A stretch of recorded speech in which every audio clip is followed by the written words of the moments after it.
Ces 10 dernières années, plus de 300 éléments des forces de défense et de sécurité ont été traduits devant le tribunal militaire d'Abidjan pour des cas d'infraction commis dans l'exercice de leurs fonctions. Mesdames et messieurs, bonsoir. Bienvenue dans votre magazine d'enquête 52 minutes pour comprendre, pour un numéro exclusif consacré au tribunal militaire d'Abidjan, une institution chargée de faire régner la justice au sein des forces armées de Côte d'Ivoire. Vous découvrirez donc ce soir des images exclusives du quotidien de ce tribunal. Procès, coulisses, victimes, des images inédites. En fin d'émission, nous serons rejoints par le commissaire du gouvernement, le général Ange Kessi. Il est à la tête de cette juridiction militaire et c'est lui qui répondra à toutes mes questions. Pour l'heure, je vous invite à suivre cette immersion dans le tribunal militaire d'Abidjan, un document réalisé par les équipes de Soprod.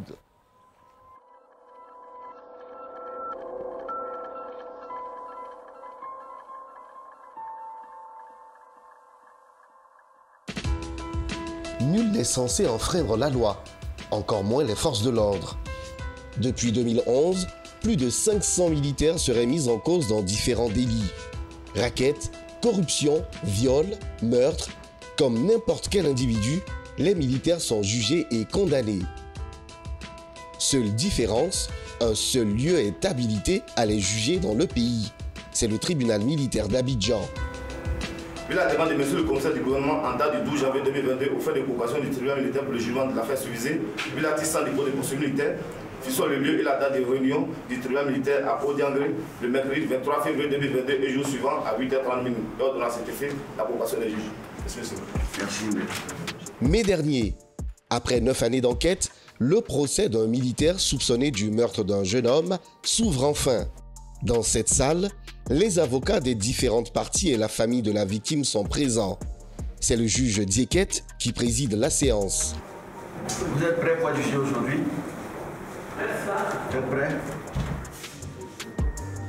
À la barre, ce soldat, militaire depuis 12 ans, expose sa version des faits. Que s'est-il passé? Un week-end, j'ai reçu l'appel de mon adjudant de camp. Je suis levé et il m'a dit simplement de venir m'accompagner, qu'il y a des voleurs qui ont été appréhendés. Donc il y a l'un des voleurs qui a relaté que petit bandit détenait une arme là-bas. Je dis quel genre d'arme? Il dit comme vous là. Ce même jour-là, je lui ai dit parce qu'on t'a appris, tu veux mentir sur quelqu'un. Il m'a dit non, si petit bandit même est là, je vais avouer ça devant lui. Près d'un maquis. Étant là, je l'ai aperçu avec ses amis et je l'ai interpellé comme s'il devait venir aller m'acheter de la cigarette. C'est ainsi, la première fois qu'il a vu, il est rentré. Je l'ai aperçu dans le couloir de 2 bâtiments. Il faisait sortir son arme, un AK dans un sac. Il a fait un tir de sommation. J'ai dit arrête-toi. Il a refusé. Il a commencé à courir. Donc dans ma poursuite, j'ai trébuché et il y a un type qui est parti. Une version qui ne semble pas convaincre le parquet. L'ancien Valérie, vous le connaissiez avant, vous l'avez déjà vu dans la localité. Parlez fort ici. Je l'ai déjà vu, il venait pour manger au camp. À quel âge? Je peux dire de 17 à 18 par là. Donc c'est un adolescent, un jeune. Donc, vous avez trébuché, malheureusement le coup est parti. D'accord. Donc, votre Kalachnikov a tiré, c'est involontaire, c'est ce que vous nous dites. Mais comment une Kalachnikov peut tirer avec la sûreté? Non, il n'y avait pas de sûreté, justement. Pourquoi il n'y avait pas de sûreté? J'ai dit que non, quand il est sorti, j'ai fait un tir de sommation. Donc l'âme était ouverte et il y avait une balle toujours dans la chambre. D'accord. Pourtant, quand on finit d'armer, on peut remettre la sûreté, non? Oui. Vous avez enlevé, vous avez délibérément fait baisser la sûreté et puis vous le suivez, puis vous avez tiré. Pour vous, involontairement. Pourquoi vous avez tiré sur la victime? Je n'ai pas tiré sur la victime. Je vais pour le monde, non. C'est au tour de l'oncle de la victime de témoigner devant la cour. D'accord. Qu'est-ce que vous avez trouvé auprès de lui? Une arme à feu? Non. Une Kalachnikov? Non. D'accord. Quels sont les témoignages que vous avez entendus des premières personnes qui sont arrivées sur les lieux? Voilà. Justement, quand j'arrivais, il y avait les jeunes il s'en prenait à d'autres militaires qui étaient à côté. Et ces militaires, est-ce que vous les reconnaissez ici aujourd'hui? Bon, il y a un seul, Vous les reconnu aujourd'hui? un seul, le nommé Dali là. Ah, Dali, grand détail là. De grand détail là. Voilà, sinon les autres, franchement, je ne les reconnais pas. C'est ce que moi je vois. Mais qu'est-ce que vous avez, à part ce que vous avez dit tout à l'heure, qu'est-ce que vous avez entendu de plus? J'ai un cousin, un sergent-chef qui est à la police, qui m'a dit, mais qu'est-ce qui s'est passé chez nous au village là? Il est de Blénon. J'ai dit, mais moi, bon, c'est pour ça que je suis à moi ici. Il dit, mais que moi, je suis allé au camp de BSO là. Les gens sont en train de fêter là-bas parce qu'ils ont tué un délinquant. J'ai dit, ah bon, donc c'est un délinquant. C'est pour ça, quand je suis revenu, j'ai poursuivi l'affaire et il m'a dit, si tu veux que ça aboutisse, il faut envoyer ça au tribunal militaire. C'est pour ça que j'ai envoyé ça au tribunal militaire ici. Maître Silla, l'avocat du prévenu, relève des incohérences dans les propos du témoin. Oui, allez-y, monsieur Maître. Tout ce qu'il est en train de raconter, c'est les faits qui lui ont été rapportés ou c'est ce qu'il a vécu. Si les faits lui ont été rapportés, est-ce qu'il a eu le temps de vérifier l'information qui lui a été donnée? On m'a raconté des choses sur des gens. Bon, pourquoi est-ce que je vais aller vérifier ça? Pour aller où? Je pose la question, monsieur le Président, parce que, bon, quand tu dis déjà que tout un bataillon qui est une caserne en train de fêter, de se réjouir de la mort d'un net, il faille au moins avoir certaines preuves pour attester de cela, puisque c'est une accusation assez grave. Est-ce que tout un bataillon peut se mettre à fêter la mort de quelqu'un? Il s'amène à récolter les informations et de là, il en tire peut-être une conclusion. Je voulais savoir pour ce qui était l'arme qui a été retrouvée, qui a été mise sous scellé à la gendarmerie. Est-ce que lui, il a eu le temps d'aller vérifier cela à la gendarmerie pour poser des questions à la gendarmerie? Comment l'arme a été arrêtée là-bas? Après 2 heures d'audience éprouvantes pendant lesquelles prévenus, parquet et avocats ont donné leur version des faits, le juge Diekete suspend l'audience et renvoie l'affaire à dans 2 semaines.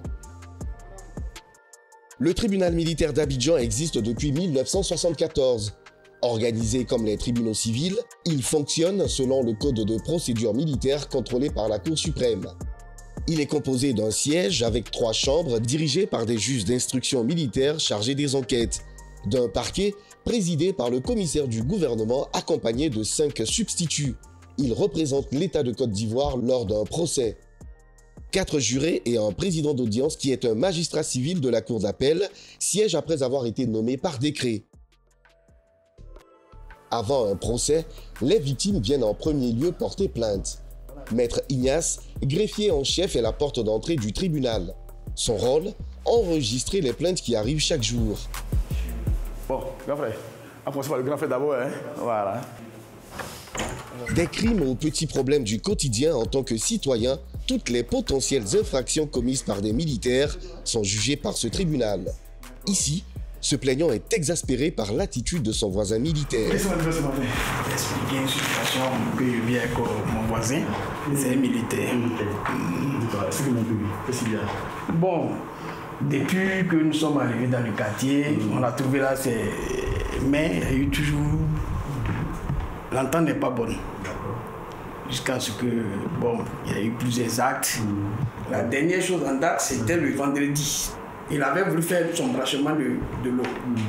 Et ça, mais ça courait juste à côté de moi. Il y avait donc il a planté, mon beau-père a replanté les bananiers devant la cour. En faisant passer le tuyau, il détruit les bananiers. La terrasse qu'on a faite, il prit une partie, le caniveau qui passait, que lui-même, bon, d'après lui, c'est lui qui a fait le caniveau. Et il démonte une partie du caniveau. Je suis allé même porter plainte à la police. C'est le référent de la plainte. D'accord. Et là-bas, qu'est-ce que les policiers ont dit? Ce que les policiers m'ont rapporté, c'est qu'il dit qu'il allait venir réparer. Et jusqu'aujourd'hui, rien n'est fait. Pour saisir le tribunal militaire, la plainte peut être déposée dans un commissariat de police ou à la gendarmerie. Mais, d'après cet homme, les dossiers restent sans suite.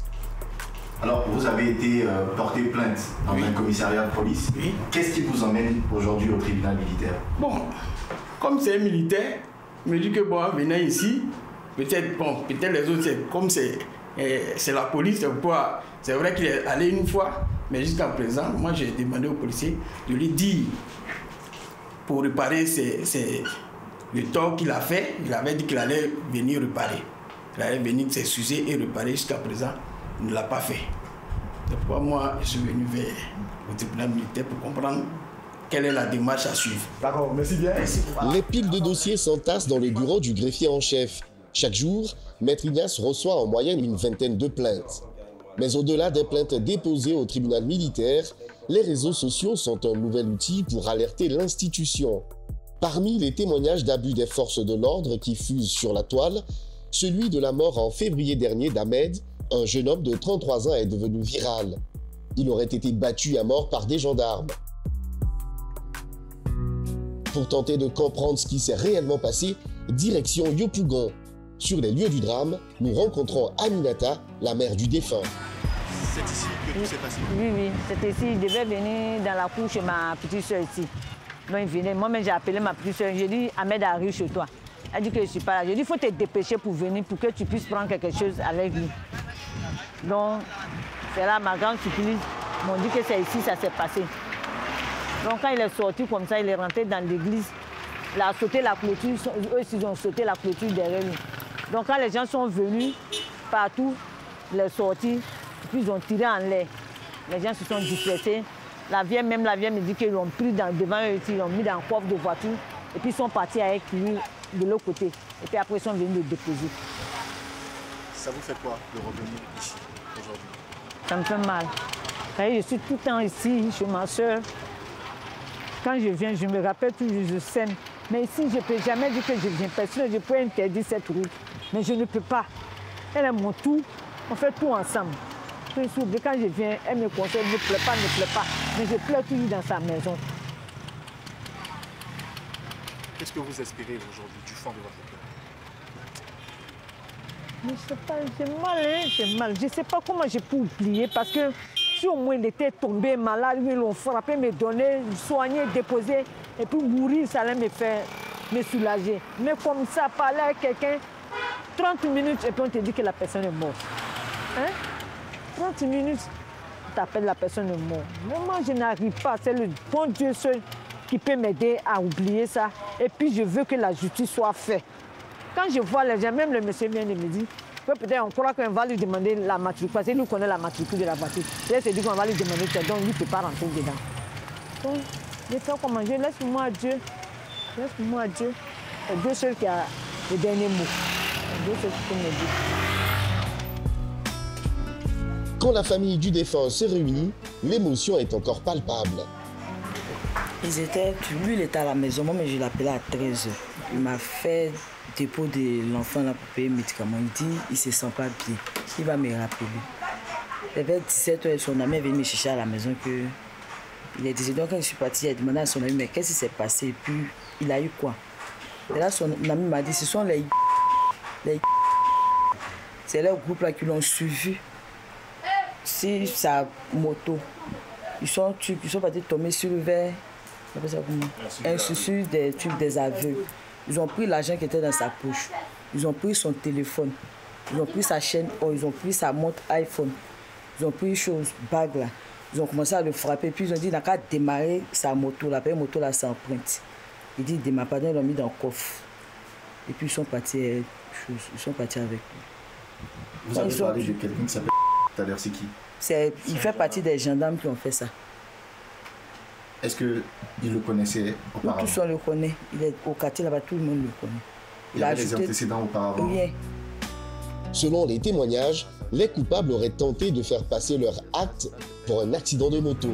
Rien ne peut pas faire un accident avec ce genre de moto. Aucune égratignure, aucune fracture. C'est pas possible. Et sa moto, elle est où aujourd'hui? Sa moto est toujours garée à la gendarmerie. Il y a toutes les photos dans mon téléphone. C'est moi qui ai pris les photos. Est-ce qu'on peut voir les photos que vous avez? Oui, tout ça. Ça, c'est sa moto. Ça, c'est où la moto était placée. Ça, c'était aux environs de 23h par là. Qu'est-ce qu'on lui reprochait? Je ne sais pas ce qu'il lui reprochait. Parce que moi, je ne vois aucune de ses activités illicites. Il vendait ses motos. Il partait, il prenait des motos France au revoir, il les revendait. il achetait des téléphones, il les revendait. Est-ce que ça ne veut pas dire qu'il était aussi dans des activités pas claires? Mais quand tu rentres dans la maison de quelqu'un qui fait des activités pas claires, tu vois, à première vue, tu vois, j'ai décidé moi-même de tirer cette histoire-là au clair. Donc du coup, le lendemain très tôt, j'ai pris mon beau, je suis parti à la chose, comment on appelle, au plateau, à la PJ. Et puis de là, nous sommes partis au tribunal militaire. Depuis sa mort, les effets personnels de la victime sont rangés dans une pièce. Et pour le moment, personne n'y touche. Ici, sa chambre. Voilà, ses chaussures, tout et tout. Parce que tout est famille, hein, vous savez, tout est famille. Donc, actuellement, c'est là. On a gardé tout. Puis, prendre du temps pour essayer de voir comment partager ses petits biens à sa petite famille. La vieille pour qu'elle prenne certaines choses. Les sacs sont là. On a mis quelques affaires dans les sacs, tout et tout.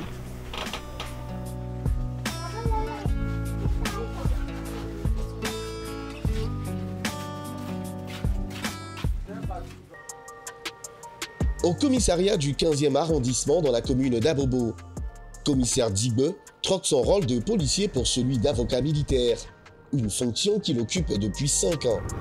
Et c'est quoi le rôle que vous jouez au sein du tribunal militaire? Alors, au niveau du tribunal militaire, je suis avocat militaire, je suis un défenseur, donc j'ai fait mon travail de policier de tous les jours. Quand un policier est convoqué au niveau de ce tribunal, j'y vais pour le défendre. 55 avocats militaires comme lui travaillent dans ce tribunal.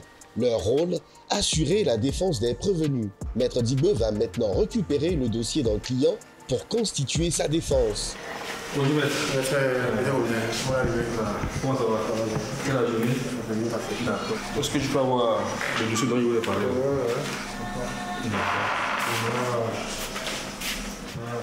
D'accord. Merci beaucoup. Lui-même, je devais passer vous voir s'il est passé. Pardon. Il ne m'a pas d'accord. Qu'est-ce qu'il vient de vous remettre comme dossier? D'accord, lui c'est maître fidèle. Donc il est greffier ici au tribunal militaire. Il est au service des audiences. Donc c'est avec lui que tous ceux qui sont convoqués, après, ils viennent prendre leur dossier. Nous également, c'est avec lui qu'on prend tous les dossiers. Donc c'est vraiment un partenaire, je veux dire un collaborateur opérationnel. Donc on est vraiment avec lui à tout moment. C'est quoi votre mission auprès d'eux? Quand les dossiers nous sont transmis, si les mises en cause n'ont pas d'avocat, on leur commet des avocats d'office. Donc on a un répertoire d'avocats militaires, voilà, à qui on transmet les dossiers. Voilà. S'ils ont des prévenus, ont des défenseurs, ont des avocats, ils nous disent qui ils sont, et puis on prend attache avec eux, et puis on les convoque pour leur remettre les dossiers, afin qu'ils puissent défendre leurs clients. Et c'est quoi la suite pour les dossiers? Vraiment, nous voyons les pièces qui sont au dossier. D'abord pour regarder les différentes pièces, puis ensuite préparer l'audience. Ça vous êtes? Je vérifie rapidement. Pour être avocat militaire, il faut minimum un niveau Bac+4 suivi d'une formation obligatoire dans un cabinet d'avocats. Maître Dibe prend connaissance du dossier afin de comprendre les faits reprochés à son client. Quand vous recevez un dossier comme ça, qu'est-ce que vous regardez en premier? Alors, dans un premier temps, c'est l'infraction qui est reprochée au ministre de la Cour qui nous intéresse. Qu'est-ce qu'on lui reproche? Et là, c'est résumé dans l'objet. En l'occurrence, ici, on voit arrestation arbitraire, séquestration, coup et blessure volontaire et violation de consignes. Donc, du coup, on sait ce qu'on leur reproche. Et après ça, maintenant, on voit donc les différents. D'abord, le PV qui a été fait a un résumé. Donc, on regarde le résumé. Par la suite, on va voir les déclarations des uns et des autres. C'est-à-dire quoi? Ici, par exemple, donc, le plaignant a été auditionné. Voilà, donc son audition est là. Et nous allons lire pour voir ce qu'il reproche exactement donc, aux mises en cause. Est-ce que dans cette procédure-là, vous rencontrez votre client ou le prévenu? Là, j'ai été commis. Donc tout à l'heure, je vais l'appeler. Il y a ce contrat dedans. Je vais l'appeler. D'abord pour qu'il lui m'explique Parce qu'un PV est toujours, je veux dire, le compte rendu de quelqu'un qui auditionne.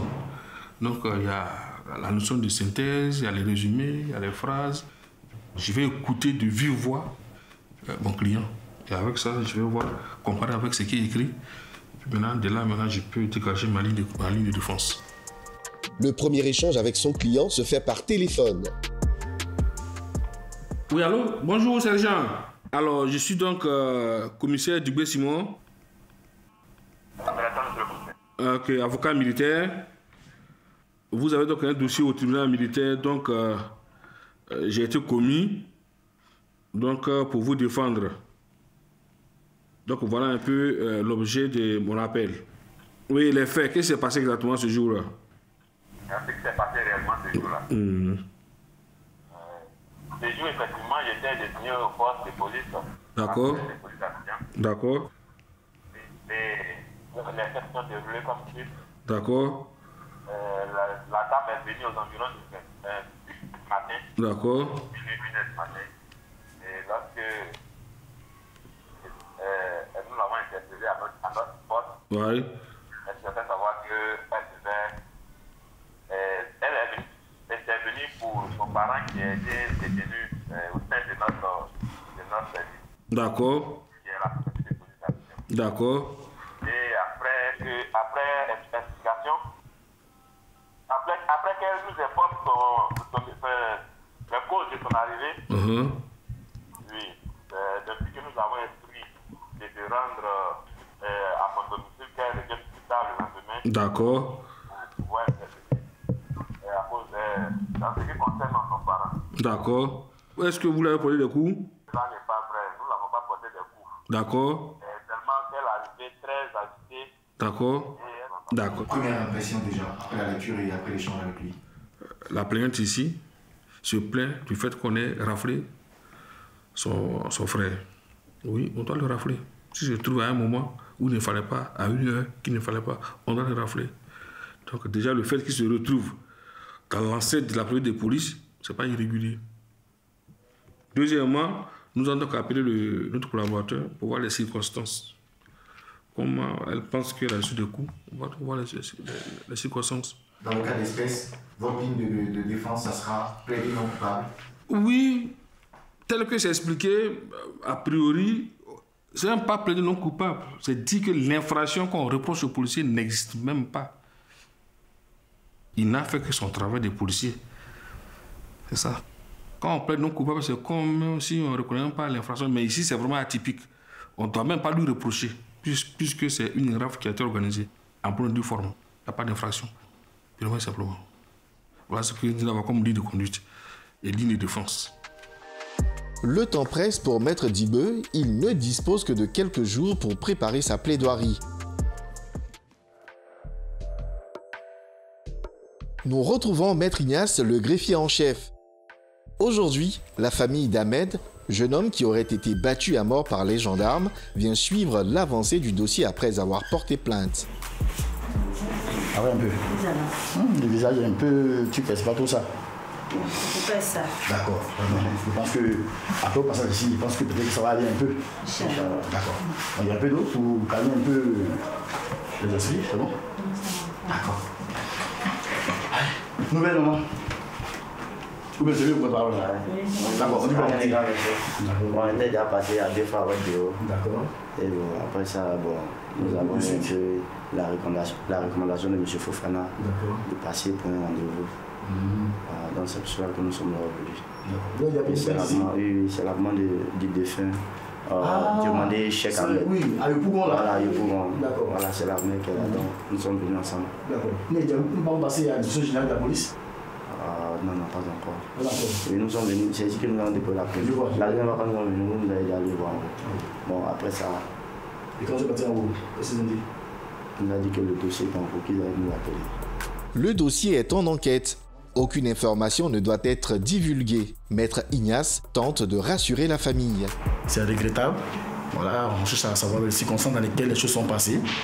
Ok, ils ont adressé le courrier ici, c'est monté en enquête.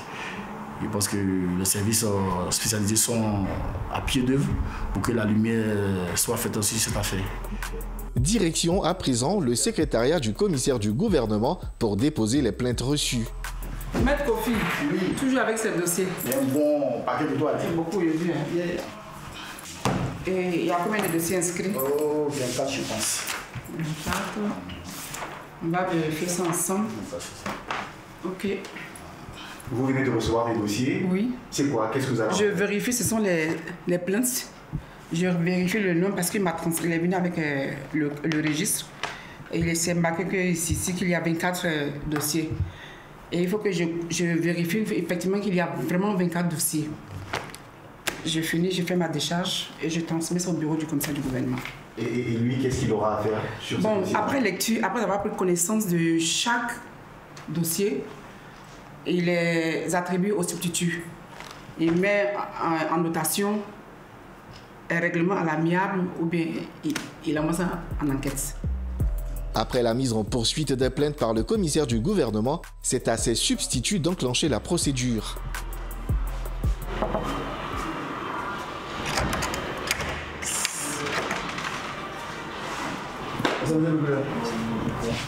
Des dossiers pour vous. D'accord.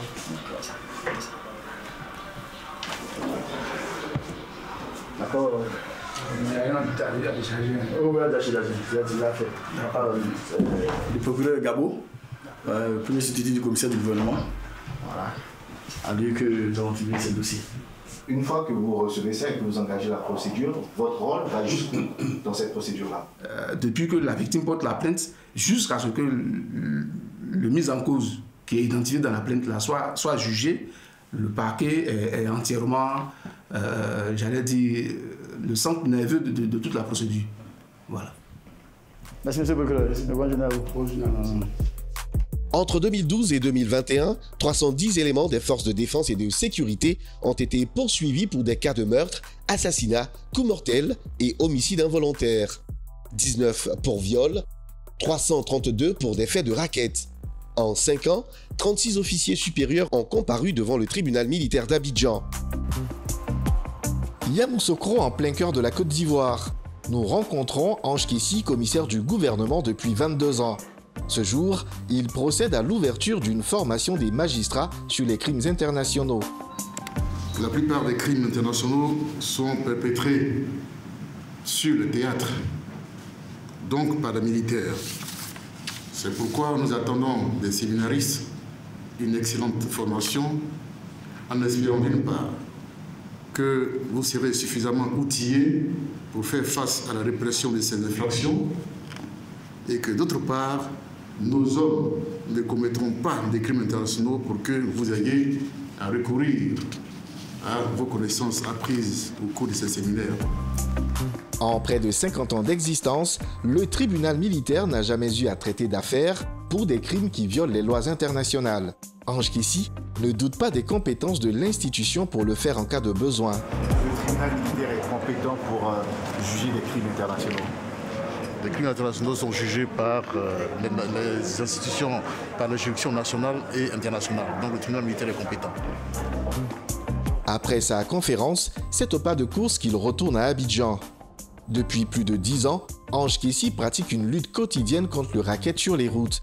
Une mission qui lui tient à cœur. Vous avez fait de la lutte contre le racket une de vos priorités. Pourquoi ça vous tient autant à cœur? Le fait de prendre l'argent, c'est la dignité, n'est-ce pas, qui est en jeu. Mais également, vous prenez l'argent de la population qui tout le temps porte plainte et s'en souffre. Vous êtes policier ou gendarme, en un mois, vous ne travaillez pas, vous avez tout votre salaire, pour une raison quelconque. Mais le chauffeur de taxi, là, ou le chauffeur de bac, s'il ne travaille pas, il n'a pas d'argent. Et quel argent il a? Un menu fretin qui se limite à nourrir sa famille. Et ce petit argent-là, permettez-moi de m'exprimer de façon aussi triviale, vous allez chercher ça sur la route encore, vous allez prendre ça. Et ce monsieur, comment parti, vous pensez qu'il va aimer l'armée? Il va aimer les forces de l'ordre? Imaginez un peu, à chaque fois que nous publions l'arrestation d'un militaire, tout le monde est content. Pourquoi? Dans un moment, on ne doit pas être content qu'on arrête un militaire. Pourquoi est-ce que vous les arrêtez? Laissez-les faire leur travail pour notre défense. Mais vous arrêtez un militaire, tout le monde est content. Parce que les gens ne sont pas contents. En pleine interview, Un barrage l'interpelle. Il descend immédiatement de son véhicule pour comprendre la situation.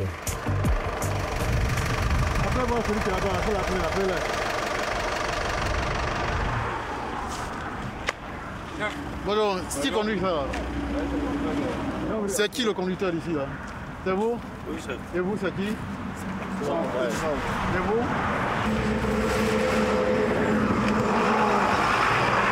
Où est-ce que vous partez? Yamsoko Daloa. D'accord. Vous êtes arrêté combien de fois sur la route? On vous a arrêté comme ça combien de fois? Une fois seulement. D'accord. Est-ce qu'on vous a demandé de l'argent? Non? Okay. Bon, quand vous les arrêtez comme ça, là, monsieur, venez. Bonjour. Quand vous les arrêtez comme ça, qu'est-ce que vous contrôlez? C'est les pièces de véhicule. Bon, dites-moi si ces pièces-là ont été contrôlées. Et dites-moi si vous avez trouvé le bon ou le pas bon dedans. Oui, pas ça. C'est un jeu. Il a l'assurance aussi? Oui. D'accord. Il n'était pas en excès de vitesse? Le commissaire du gouvernement est connu pour ses opérations surprises sur le terrain. Les agents de la brigade de sécurisation routière essaient tant bien que mal de justifier leur présence. Et votre mission là, c'est pour contrôler les pièces. Et pour... Non, répondez à la question, est-ce que c'est pour contrôler les pièces? Votre mission ici? Oui. Oui, nous contrôlons ici. On va prendre son mission avec la routière. On ne doit pas trouver des éléments sur la route sans mission, c'est pas possible. C'est une violation de consigne et il faut les arrêter immédiatement. Et là, ils sont en mission. Et quand ils arrivent, il faut leur demander pourquoi ils sont en mission, qu'est-ce qu'ils ont venu faire, et là ils m'ont expliqué. Donc je tiens à vous féliciter et à vous donner le même conseil. Arrêtons le racket parce que, et surtout la tracasserie. Nos populations civiles nous voient. Ils nous voient, ils nous font confiance. Et si on fait ça, là, ils ne vont plus nous soutenir. Et une défense n'est pas soutenue, ce n'est plus une défense. C'est pour ça que lorsque nous partons, souvent dans ce genre de mission, on s'arrête vers vous pour vous parler, vous demander de faire attention. On vous demande une seule chose, réprimer quand il y a une infraction, mais quand il n'y a pas d'infraction, laisser les gens partir. En 2013, une mesure mise en place pour enrayer les barrages excessifs a vu le jour. Pourtant, certains membres des forces de l'ordre continuent d'agir en dehors de leurs fonctions. Un autre phénomène reste au centre des enquêtes du tribunal, celui des violences policières. Dernièrement, une affaire d'un jeune homme qui aurait été frappé par des gendarmes et qui serait mort à la suite de ses coups et blessures reçues. Où en est cette affaire aujourd'hui? Toutes les affaires qui sont portées à la connaissance du parquet militaire sont traitées et ne sont jamais oubliées. Je vous l'ai dit, depuis 2011, la tolérance zéro, c'est l'engagement du tribunal militaire. Parce que nous avons reçu des instructions de la part de la politique criminelle. Nous faisons de la tolérance zéro notre mission. On ne peut pas accepter que des crimes aussi odieux, ou des infractions aussi infamantes, ou des délits qui sont attentatoires à l'honneur et à la dignité des armées soient laissés impunis, ce n'est pas possible. Donc pour ce genre de dossier, effectivement, nous sommes saisis, nous les traitons. Je suis très bien au courant de cette affaire-là. Je crois que c'est le deuxième substitut qui est en train de traiter ce dossier. Et vous allez voir que d'ici un mois, 2 mois, on va vous appeler pour assister au procès. De retour au tribunal, nous retrouvons Maître Digbo en salle d'audience. Prêt à défendre le dossier du policier eu au téléphone quelques jours avant. Il est accusé de coups et blessures sur une dame à la préfecture de police. Le juge Dieket ouvre le procès.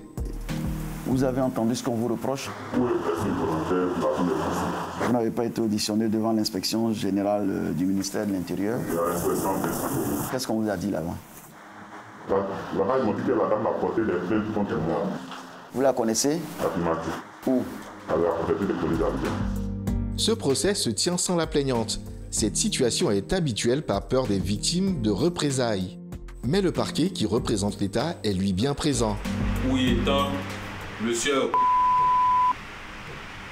dans des discussions, s'est emparé de manière volontaire de la barre de défense à l'effet de la dissuader de toute autre agissement qui pourrait porter atteinte à son physique.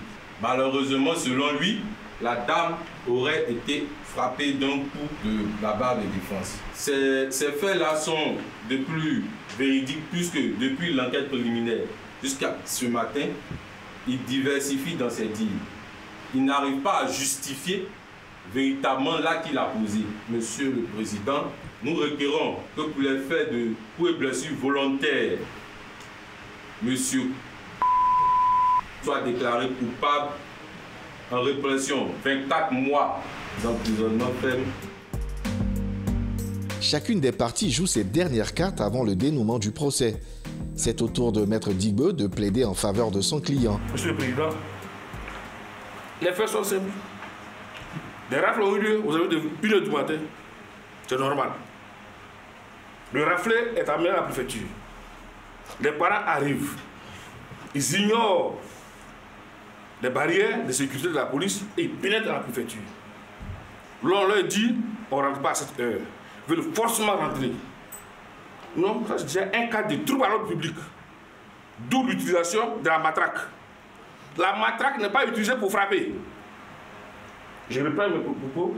La matraque ne sert pas à frapper, nous à donner des coups, mais à maîtriser le citoyen en fonction de son comportement. Donc on ne doit même pas retenir des fractions de coups et blessures. Encore que ce n'était même pas volontaire et que le coup n'a même pas eu lieu. Cette bannière a été excitée, elle a dû, comme il a dit, trébucher. Elle a même trébuché. Elle est tombée. Dommage. En conséquence, déclarer des faits non-lieu. Je ne vais pas plaider, les faits n'ont même pas lieu. J'ai plaidé. Après délibération, le verdict tombe.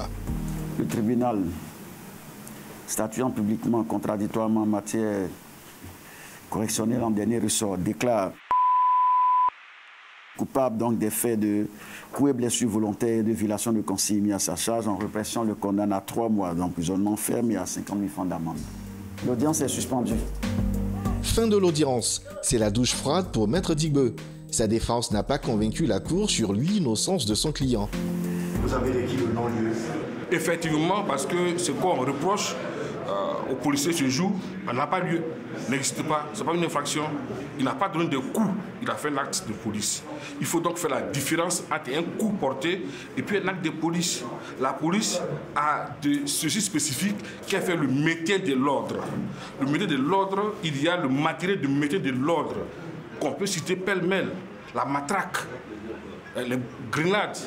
Donc c'est des matériels qui font l'action, mais ce ne sont pas des coups. Ce sont des actions de maintien de l'ordre. Donc il faut donner la technologie qui sied. Et non pas dire donner des coups, mais en fait, c'est le maintien de l'ordre qu'on fait. C'est ce que nous avons dit, il faut faire la part des choses entre le coup comme infraction donnée et puis l'acte de maintien de l'ordre comme travail de police. Le policier n'a fait que son travail.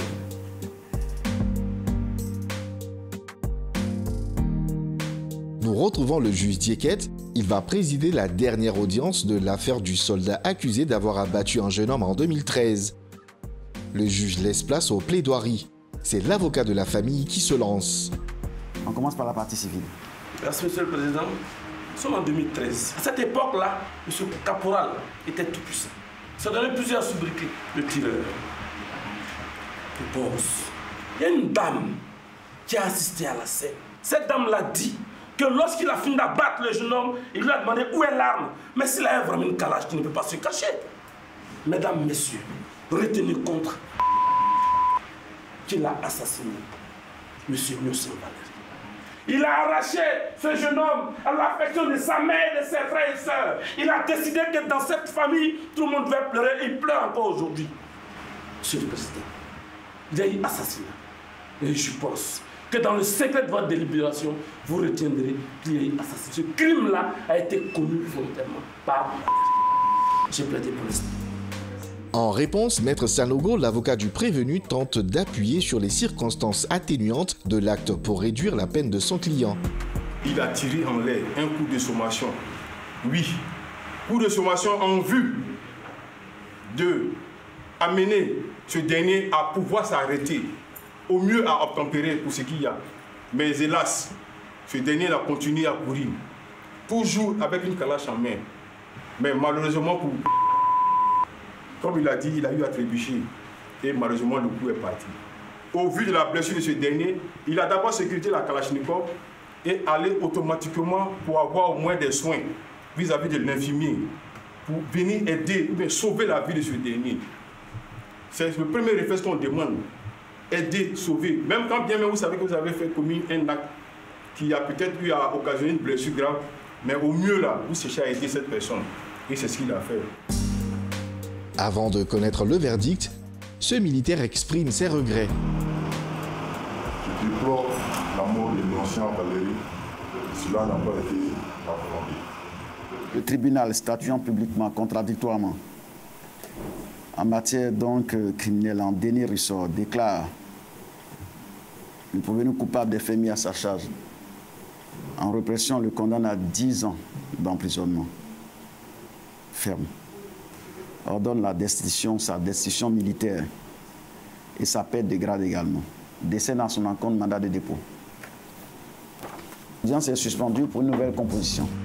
10 ans de prison ferme que l'inculpé purgera dans une prison militaire. C'est un grand soulagement pour la famille de la victime et leur avocat. Prononcer la destitution, je n'ai pas bien entendu ça. Ok, là, moi, je suis satisfait. Est-ce que, à l'entame du procès, vous espérez ce verdict? Espérer, non, je pensais mieux. Je pensais mieux, mais je ne suis pas déçu. Pas que j'espérais ce verdict. Je pense qu'il méritait les 20 ans que le parquet a requis. Moi, je suis partie civile. La condamnation pénale ne m'intéresse pas beaucoup, mais au moins, j'avais souhaité qu'il ait une peine exemplaire pour que les autres comprennent qu'on ne fait pas comme ça. Le procès a oui, son verdict. Oui, moi, ce qui me satisfait, voilà, ce qui me satisfait, c'est qu'il a été destitué. Hein, il n'est plus militaire, je suis entièrement d'accord. C'est ça qui me plaît dedans, dans le verdict là, c'est ça qui me plaît. Sinon, bon, comme le maître l'a dit, les 10 ans, moi, c'est insuffisant pour lui parce qu'il a fait délibérément. Est-ce que vous êtes aujourd'hui satisfait? Vous pensez que justice a été rendue? Oui, oui, justice a été rendue quand même parce que, bon, l'essentiel est dit, il est condamné, il a été reconnu coupable des faits qui lui sont reprochés. La justice est rendue. Mesdames et messieurs, je me trouve ce soir au tribunal militaire d'Abidjan. À mes côtés, le commissaire du gouvernement, le général Ange Kessi. Bonsoir, général, et merci de nous recevoir dans votre institution. Bonsoir, monsieur. Où en est-on concrètement aujourd'hui avec la procédure concernant l'affaire du jeune homme qui a été passé à tabac et qui serait mort des suites de ses blessures reçues par des gendarmes? Je me rappelle très bien de ce dossier qui s'est terminé par une procédure d'enquête. La procédure d'enquête a été déférée à notre parquet. Nous suivons ce dossier. Je pense que les audiences concernant cette affaire-là auront lieu très bientôt. À quand le dénouement réel de cette affaire? Non, je ne peux pas vous le dire. Dans une procédure pénale, on ne peut jamais dire quand est-ce que l'enquête va s'achever. Ce qui est sûr, c'est que ce dossier est suivi parce qu'il y a une mort d'homme. Lorsqu'il y a un dossier qui est mort d'homme, il est qualifié de crime. Et en ce moment, on ne s'amuse pas avec cette procédure. Alors, vous êtes commissaire du gouvernement, vous êtes à la tête du tribunal militaire. Pour poursuivre des cas d'infraction, vous devez avoir l'approbation du ministre d'État, ministre de la Défense. Est-ce que ça ne met pas en cause l'indépendance du tribunal militaire? Non, écoutez, ça fait partie de la procédure militaire. La procédure militaire dispose que pour poursuivre un militaire ou un policier, il faut l'accord du ministre de la Défense ou du ministre de la Sécurité. Ces deux personnalités s'appellent autorité investie des pouvoirs judiciaires et c'est prévu par le code de procédure militaire. Et n'oubliez pas que le code de procédure militaire est une loi. Est-ce que dans ce cas, on peut parler d'indépendance de la justice? Ils ne sont pas là pour interpréter ou pour juger l'opportunité d'une loi. Nous sommes là pour l'appliquer. Et le reste, il appartient au pouvoir qui s'en occupe, c'est-à-dire au pouvoir législatif, de voir si, bien sûr, avec nos propositions, s'il y a lieu de modifier ou pas. Mais en ce qui nous concerne, depuis presque 50 ans, il y a lieu de faire un toilettage. On verra tout cela. Quand vous parlez de faire un toilettage du code de procédure militaire, c'est de quoi vous parlez concrètement? Le ministre de la Défense, le ministre d'État, le ministre de la Défense a autorisé que le code de procédure militaire soit réformé. Et bien sûr, nous avons fait un rapport pour montrer que depuis 1974 jusqu'à maintenant, ça fait presque 50 ans que nous utilisons une loi qui n'a jamais subi de modification. Ce n'est pas normal. On ne juge pas un militaire comme on juge un civil. Justement, voilà. Qu'est-ce qui change concrètement? Non, je n'ai pas encore fini. Alors, donc, c'était pour vous dire, à ce niveau-là, il y a lieu de revoir un peu les choses, parce que le militaire de 1914 n'est pas le militaire de 2022.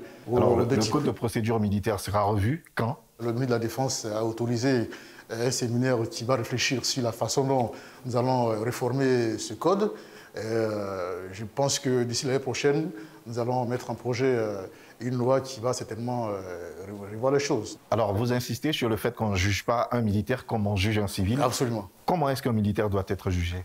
D'abord, c'est la procédure de jugement d'un militaire est prévue par le Code de procédure militaire.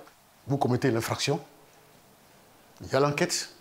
L'enquête aboutit à un dossier qu'on appelle dossier d'enquête, fait par les policiers quand il s'agit d'un policier, fait par les gendarmes quand il s'agit d'un militaire ou un gendarme. Le dossier vient chez le commissaire du gouvernement qui estime que la procédure a été bien faite.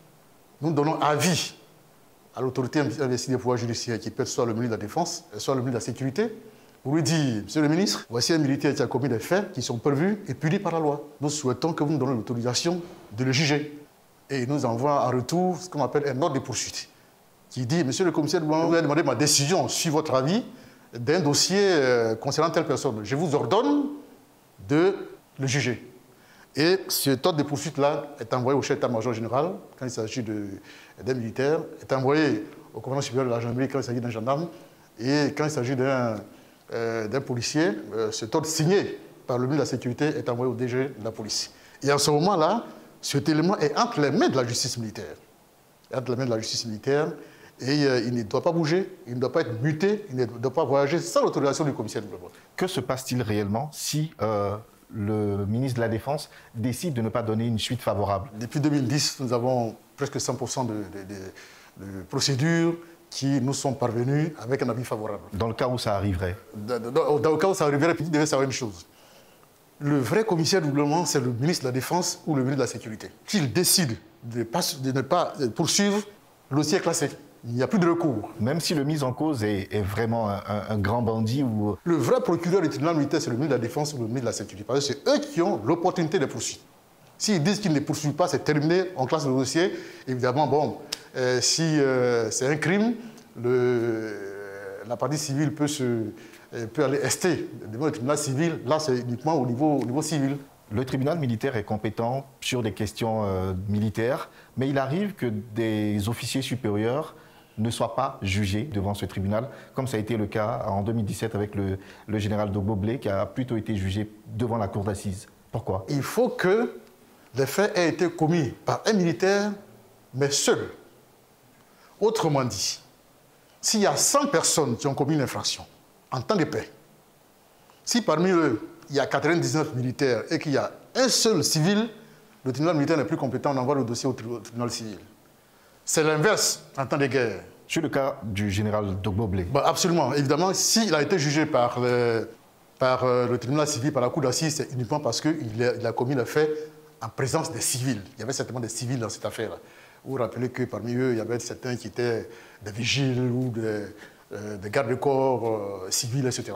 Si le général Dogbo-Blé a déjà été jugé, lui aussi, et condamné par le tribunal militaire. Mais en ce moment-là, les faits qu'il avait commis l'avaient été dans un cadre strictement militaire, il n'y avait que des militaires. Il y avait 14 personnes qui avaient été jugées. Les 14 personnes étaient tous militaires. Mais dans leur cas, s'ils sont 8 ou 10 militaires et qu'il y a la 11e personne est un civil, ils ne sont plus compétents. Ici, au tribunal, il y a des juges civils, notamment le juge Dieket, qui est un juge civil, qui est même président du tribunal. Ok, ici. on continue avec la procédure militaire. Tout ça, ça a été prévu par le Code de procédure militaire. Il y a toujours un président qui est au milieu des 4 juges militaires. Eux tous sont désignés par décret. Les 4 juges sont désignés par décret. Le président du tribunal aussi est désigné par décret, mais lui, c'est un fonctionnaire, enfin, c'est un magistrat de l'ordre judiciaire, c'est-à-dire un magistrat professionnel. Et le parquet est également représenté par des magistrats militaires professionnels, c'est-à-dire que c'est leur métier, il ne faut pas autre chose. Il n'y a que les juges qui ne sont pas professionnels, c'est-à-dire que ce sont des personnes que vous pouvez trouver sur le comité de police du 17e ou du 15e, ou bien chefs de service ailleurs, ou des militaires qui sont chefs dans une unité ou bien membres d'une équipe technique, et qu'on désigne à cause de leur mentalité, à cause de leur moralité. Est-ce que ce n'est pas dangereux de prendre des hommes qui n'ont aucune formation en droit? Non, si vous posez cette question, je vais vous renvoyer la question en disant, mais lorsqu'on choisissait les jurés, il y avait des planteurs, il y avait des chauffeurs, il y avait des transporteurs, c'est la même chose, la même composition. En fait, c'est pour ça que nous voulons refaire le Code de la procédure militaire, parce que le Code de procédure militaire est assis sur le Code de procédure pénal en ces points concernant les assises. En fait, ce sont les assises que nous reprenons ici. Seulement que sur les civils, il y avait 9 personnes, nous sommes 5. Dans tous les cas, 9 ou 5, c'est toujours un chiffre impair. Voilà, donc c'est la même chose que nous faisons ici. Nous choisissons des gens, pas en fonction de leur connaissance en droit, mais en fonction de leur moralité et surtout de leur professionnalisme. Vous avez fait de la lutte contre le racket une de vos priorités. Pourtant, les populations continuent d'être victimes de racket de la part des policiers et gendarmes. Est-ce que vous n'avez pas l'impression que toute votre lutte est vaine? Le racket est une infraction. Et la justice n'est pas chargée. La mission de la justice, ce n'est pas pour éradiquer une infraction. Si on n'y aura plus de vol, la mission du commissaire de moi, c'est de punir ceux qui le font. C'est pareil, c'est un voleur. La Maca est pleine de voleurs. Là, s'il n'y a plus de braqueurs, souvent, au moment où le procureur de la République est en train de conduire des gens devant le tribunal civil pour être jugé, on apprend qu'on est en train de voler à Diamé ici. Le racketeur, il compte sur la chance. Il s'est dit, bon, d'accord, je vais prendre l'argent si on ne m'a pas filmé, ou bien si le commissaire de moi ne va pas passer ici, ou bien si la personne que j'ai racketée n'est pas allée porter plainte, je suis sauvé. Monsieur le commissaire du gouvernement, vous l'avez dit, votre mission, ce n'est pas d'éradiquer le racket. Pourtant, c'est un phénomène qui fait perdre plus de 100 milliards de francs CFA par an à la Côte d'Ivoire. Malheureusement. Et c'est pour ça que la politique criminelle du tribunal militaire, c'est axée sur la tolérance zéro en matière de répression du racket. Nous sommes déterminés à poursuivre, ne disons pas à éradiquer, ça n'est pas possible. Regardez, actuellement, je vous parle, il y a 17 racketteurs qui seront jugés la semaine prochaine. Ça ne veut pas dire que nous n'avons que 17 racketteurs. De 2010 à maintenant, nous avons jugé 363 racketteurs. Je me rappelle, 225 ont fait la prison. Les autres, bon, on leur donne des subsides, etc. Mais maintenant, le président du tribunal militaire et moi, nous sommes stricts. Plus de cadeaux pour ces personnes. Il faut qu'ils se disent qu'actuellement, quand ils raquettent, c'est parce que la chance est de leur côté. Mais tous les jours pour le voleur. Un seul jour, là, ça appartient au propriétaire. Monsieur le commissaire du gouvernement, le tribunal militaire d'Abidjan existe depuis 1974. C'est le seul tribunal militaire de Côte d'Ivoire. Pourquoi, depuis 1974, il n'y a qu'un seul tribunal militaire en Côte d'Ivoire? D'abord, il n'était pas le seul à être créé. Il y a 3 tribunaux militaires qui ont été créés, mais c'est un seul qui est ouvert. Il y a une nuance. Donc, il y a 3 tribunaux militaires qui ont été créés, le tribunal militaire d'Abidjan, le tribunal militaire de Bouaké et le tribunal militaire de Daloa. Et ils ne sont pas fonctionnels? Ils ne sont pas fonctionnels parce qu'au départ, il n'y avait pas assez de personnes. En 1974, il y avait combien de militaires? Et c'est en 1978 même que les policiers sont devenus justiciables devant le tribunal militaire. Donc, en 1974, au moment de la création, il y avait très peu de personnes. C'est à partir de 2000, lorsque les militaires ont fait l'irruption dans la vie politique, que certaines infractions ont commencé à être révélées. Et c'est là qu'on a commencé à voir, pas l'importance, mais disons la dimension de la mission de cette juridiction-là. Le commissaire de gouvernement a une autorité qui est au-dessus de lui, qui est le ministre de la Défense et le ministre de la Sécurité. Ils ont été saisis de la nécessité d'ouvrir, parce que c'est déjà créé. Aujourd'hui, s'il y a un arrêté, c'est l'arrêté qui va ouvrir, l'arrêté d'ouverture du tribunal militaire de Bouaké ou de Daloa. Il faut rapprocher la justice de ces justiciables. Vous êtes à la tête du tribunal militaire depuis 1999. Une longévité pendant laquelle vous avez servi pratiquement sur tous les gouvernements. Est-ce qu'avec cette longévité-là, on ne se sent pas invincible? Est-ce qu'on ne se sent pas intouchable? Vous avez posé une très longue question qui mérite une réponse très courte. Gloire à Dieu, c'est tout ce que je peux dire. Maintenant, pour le revers de votre question, il ne me semble pas du tout intouchable ni irremplaçable. Voilà, il va arriver un moment où je vais passer la main et je pense que les ministres d'État, le ministre de la Défense ainsi que le président de la République qui me font confiance maintenant, feront confiance à une autre personne. J'ai eu la chance d'être là, mais un jour, je serai appelé à d'autres fonctions et nous sommes en train de veiller à former des plus jeunes qui vont nous remplacer un jour. Parce que lorsque vous devez partir et que vous n'avez pas assuré vos arrières, c'est que vous avez mal travaillé. Il faut que le prochain commissaire de développement soit peut-être même plus fort, plus mythique, plus intelligent et plus respectable que le commissaire de développement. Général Ange Kessi, qu'est-ce que vous souhaitez qu'on retienne du tribunal militaire? Il faut que vous sachiez que le tribunal militaire est un service public. Un service public où rien n'est payant. C'est la seule juridiction où on ne paye rien. Vous voulez porter plainte, vous ne payez rien. Vous voulez retirer une plainte, vous ne payez rien. On ne paye rien ici. De façon générale, vous avez des forces de l'ordre qui savent que s'ils commettent des infractions, ils ne seront pas impunis. Et ça renforce la démocratie, ça renforce l'état de droit. Monsieur le commissaire du gouvernement, général Ange Kessi, merci de nous avoir ouvert les portes de votre institution. C'est la fin de ce numéro de votre magazine d'enquête 52 minutes pour comprendre. Pour revoir le numéro de ce soir, rendez-vous sur la page YouTube de la RTI ou sur son site internet www.rti.ci ou sur la page Facebook de l'émission 52 minutes pour comprendre. J'aurai grand plaisir à vous retrouver dans 2 semaines pour une autre enquête.